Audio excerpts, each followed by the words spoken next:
Bonjour et bienvenue. Alors, aujourd'hui, on va s'intéresser de près au système de santé marocain.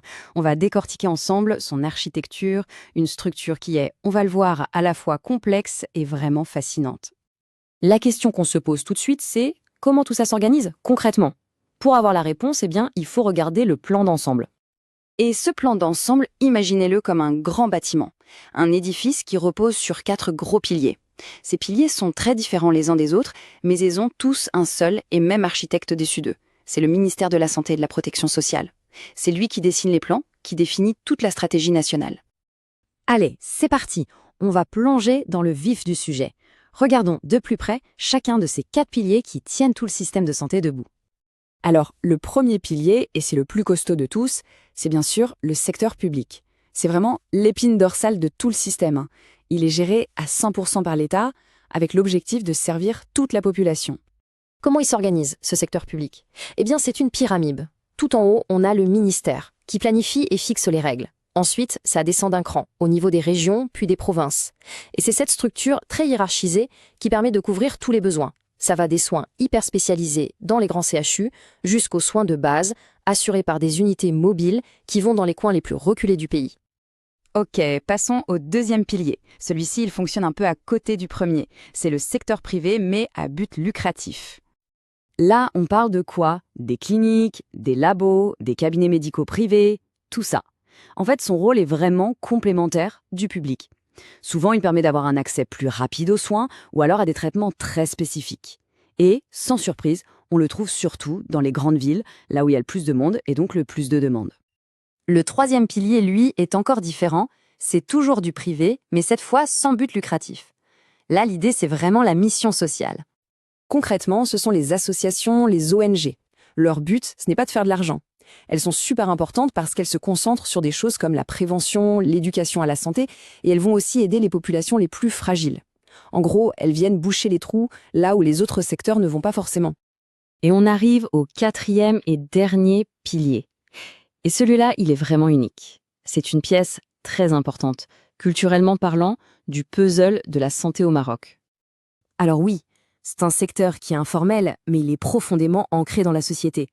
Il faut savoir que pour beaucoup de gens, surtout dans les campagnes, le premier réflexe, ce n'est pas le médecin, mais l'herboriste ou le guérisseur du coin.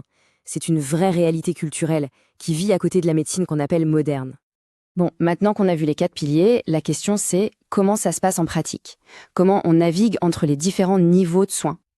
Alors, le parcours de soins est en fait très organisé, très structuré. En général, tout commence au premier niveau, le niveau primaire. C'est le dispensaire du coin pour de la prévention ou un bobo de tous les jours. Si ça ne suffit pas, on passe au niveau du dessus, les soins secondaires.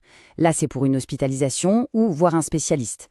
Et tout en haut de la pyramide, on trouve les soins tertiaires, réservés aux cas les plus complexes, dans les grands centres hospitaliers universitaires.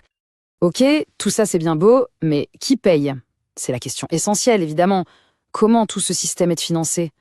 Le financement, il repose surtout sur 2 grands régimes d'assurance publique. D'un côté, il y a l'AMO, l'assurance maladie obligatoire. Comme son nom l'indique, elle est pour les salariés, les fonctionnaires. De l'autre côté, on a le RAMED. Ça, c'est un régime d'assistance médicale qui a été pensé spécialement pour les personnes les plus démunies. L'idée, c'est de garantir que tout le monde ait accès aux soins. Mais ce n'est pas tout. En plus de ces 2 régimes, il y a 4 grandes sources qui viennent alimenter la machine.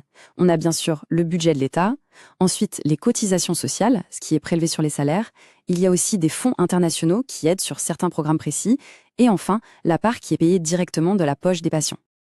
Mais attention, ce système n'est pas figé dans le marbre, loin de là. En fait, il est en pleine transformation en ce moment même.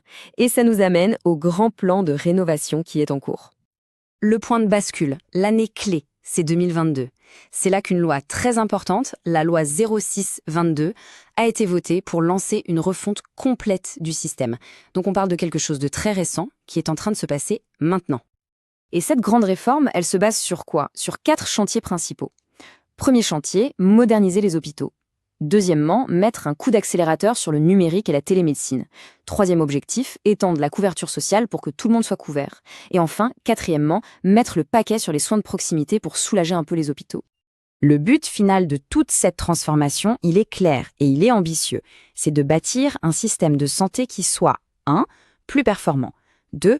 plus inclusif, pour que personne ne reste sur le bord de la route. Et 3, plus solide, plus durable, pour faire face aux défis de demain. Voilà, la vision est là, les chantiers sont lancés. La grande question, évidemment, qui reste en suspens, c'est est-ce que ça va marcher? Est-ce que ce pari d'un système de santé plus moderne, plus juste, sera un succès? Ça, seul l'avenir nous le dira.